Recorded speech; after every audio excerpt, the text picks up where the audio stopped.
नमस्कार, 100% समाचारमा स्वागत छ। म प्रतिमा। सुरु गरौँ 100% समाचार। नेपाली कांग्रेसका तल्लो तहका सबै अधिवेशन स्थगित।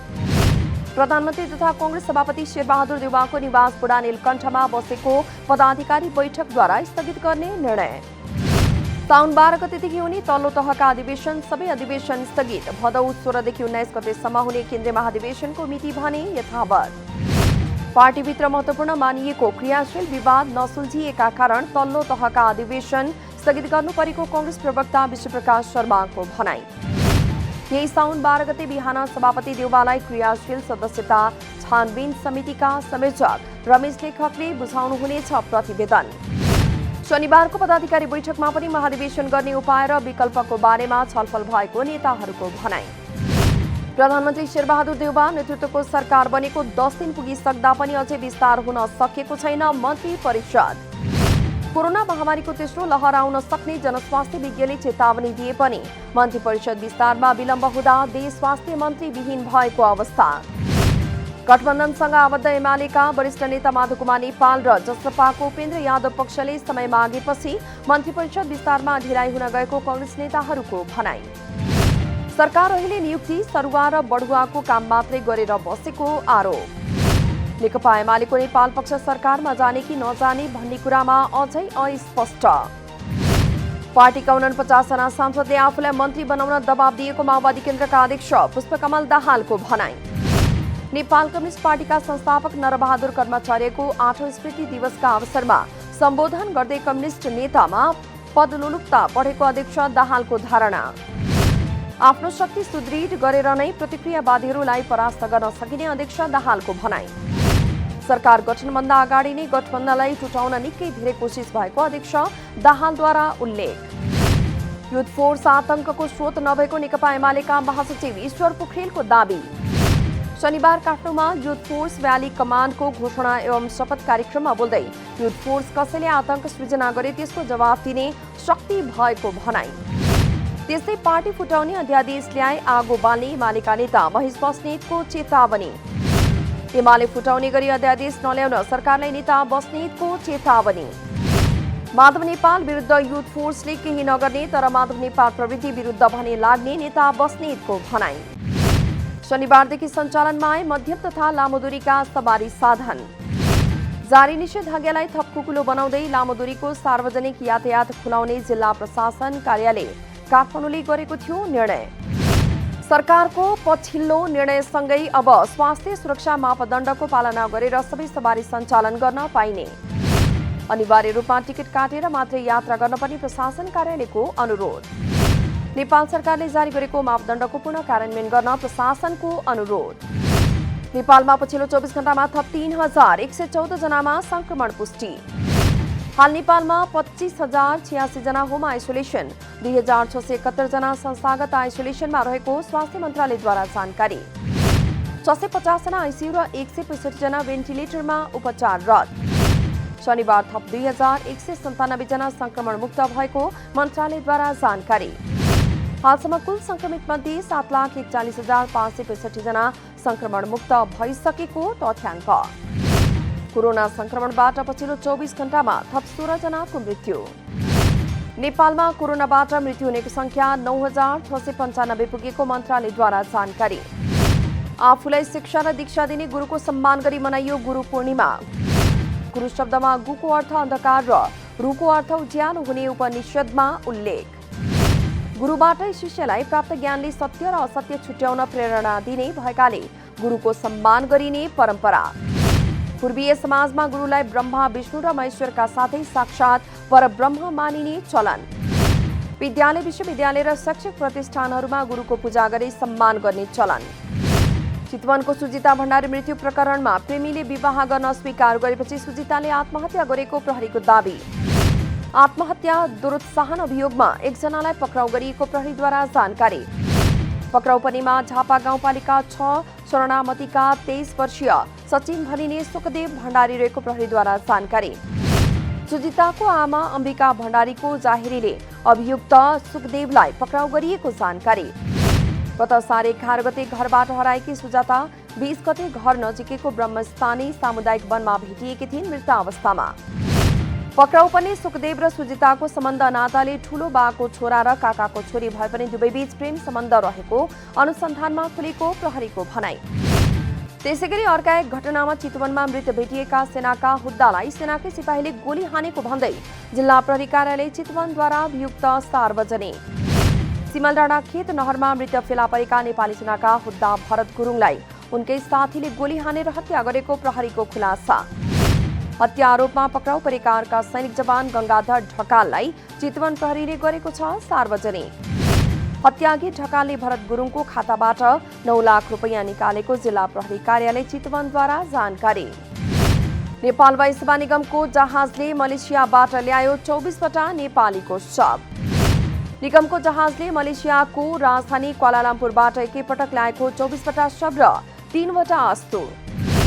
वैदेशिक रोजगारीको सिलसिलामा मलेसियामा विभिन्न समयमा मृत्यु भएका नेपालीको शव नेपाल ल्याइएको निगमको उडान सञ्चालन विभागद्वारा जानकारी।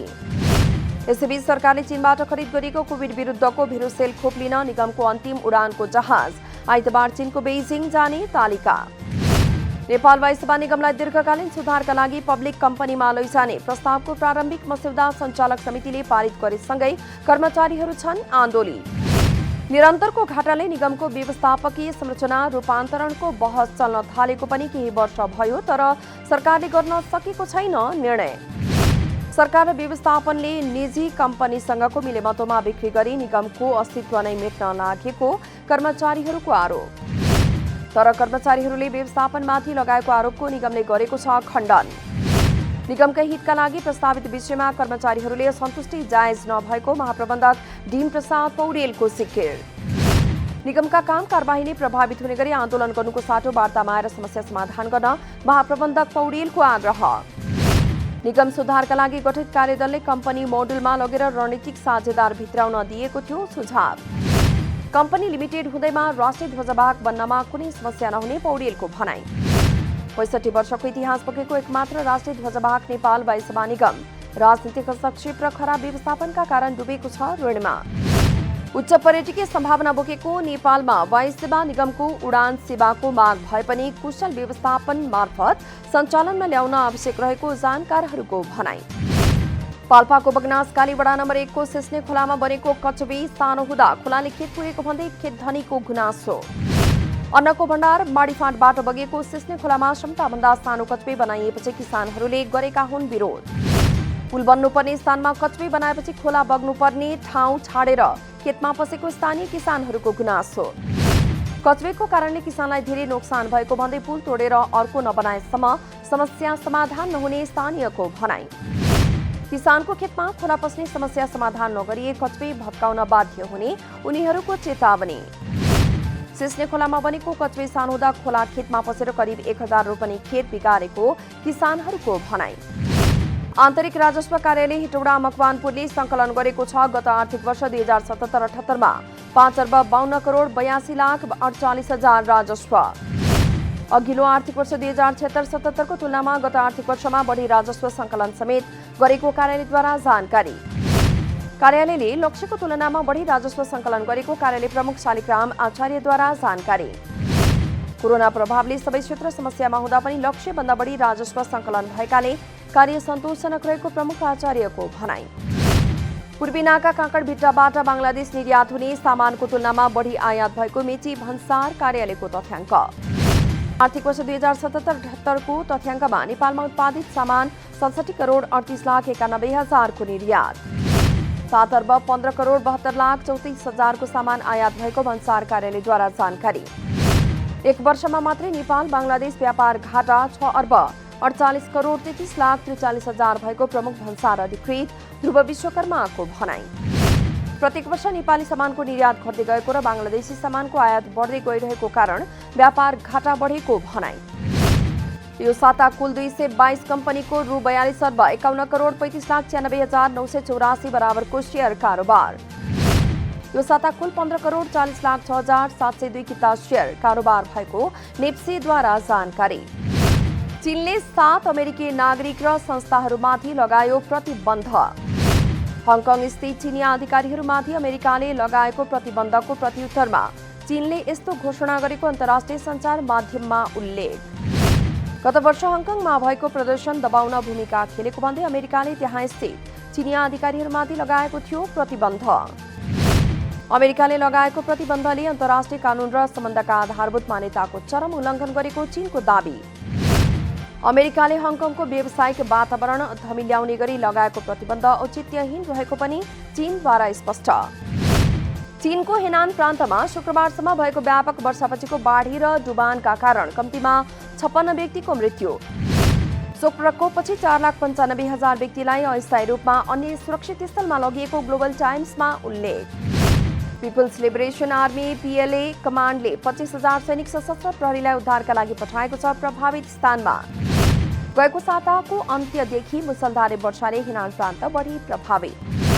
प्रान्तीय राजधानी झोङझाओमा 12 करोड व्यक्ति प्रभावित। यस वर्षाको स्तरलाई 1000 वर्षपछि आएको विपत्ति भनी झोङझाओको मौसम विभागद्वारा उल्लेख। सुरक्षाकर्मीहरूको हवाई आक्रमणमा पनि अफगानिस्तानमा कम्तीमा 30 जनाको मृत्यु भएका मध्ये सबैजना तालिबान लडाकु रहेको रक्षा मन्त्रालयका उच्च अधिकारीद्वारा पुष्टि। घटनामा परि अन्य 17 जना घाइते समेत भएको अधिकारीहरूको भनाई। मुरगाव र हसानमा रहेको तालिबान लडाकुहरूको आश्रयस्थललाई लक्षित गर्दै सुरक्षाकर्मीले गरेको थियो हवाई आक्रमण। घटनास्थलबाट सुरक्षाकर्मीहरूले सवारी साधन, बङ्कर, विस्फोटक पदार्थ लगायतका लडाकुहरूले प्रयोग गर्ने गरेको सामग्रीहरू पनि बरामद गरेको जानकारी। द्वन्द्वका कारण अहिलेसम्म अफगानिस्तानमा हजारौंको मृत्यु भएको छ भने लाखौं भएका छन् विस्थापित। जापानको राजधानी टोकियोमा भइरहेको 32औं ग्रीष्मकालीन ओलम्पिक खेलकुदमा जुडो खेलाडी सोनिया भट्ट पहिलो खेलमै पराजित।